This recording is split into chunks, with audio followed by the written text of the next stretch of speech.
G'day, Nick Goldschmidt here. I'm winemaker for a wine called Hilary Goldschmidt, Charming Creek. And this is a single vineyard bottling from an area in Oakville. It's on Highway 29 and it's next to two very famous vineyards, and actually everything in Oakville is famous. You know, you got Screaming Eagle, Groth, Opus, Nickel Nickel, many famous wineries in the area. So this just happens to be a little small vineyard sandwiched between a number of them. And Hilary is the name of our youngest child. We have 5 children and Hilary's the youngest. And we've been making this wine since, well, this is the 6th vintage that we've done at Hilary. So let's give it a try. This is the 2014. We're just about to release this wine.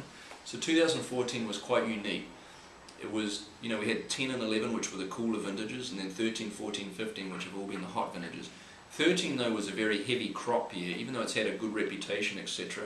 It was a ripe vintage, but being a heavy crop meant the wines were perhaps a little bit dilute in some of the lesser vineyards. And then 14 came along. I'm pretty happy about 14. I think 14, ripe, full on, edgy. Let's just see what this one is. And then being from Oakville, Oakville has tannins that are a lot more silky and round than what we get from, say, Rutherford or Yountville. Those areas tend to have tannins which are a little bit more grainy, and Oakville tends to have tannins a little bit softer and more supple. The soils have pretty good water holding capacity out on 29, so we don't get too much dehydration, which is pretty key, because when you have dehydration, the berries tend to shrivel, and when they shrivel you concentrate sugar, tannin and acidity. And I think that one of the reasons I think that alcohol has increased in the Napa Valley is because there's too much variability, too much randomness. I don't think there's enough work being done in the vineyard to make sure that the shoots are in the right position, that every cluster has the same evenness of an exposure. And I could talk all day about that.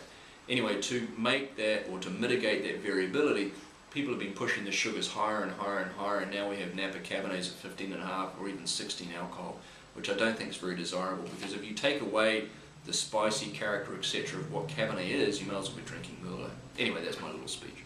So this is the 2014 Hilary from a vineyard in Oakville on Highway 29, and you can see, being a relatively young wine, it's got a little bit of a purple hue, but being from Oakville in Napa, you're already talking about red.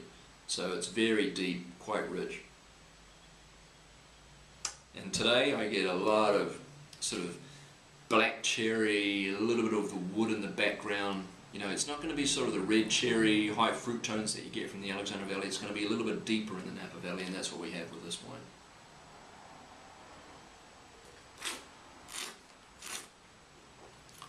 Yeah, and in the mouth, a little bit better acidity than what we saw in 13, because it's slightly, as I said, a little less crop in 14, slightly cooler, so you get a little bit more acidity.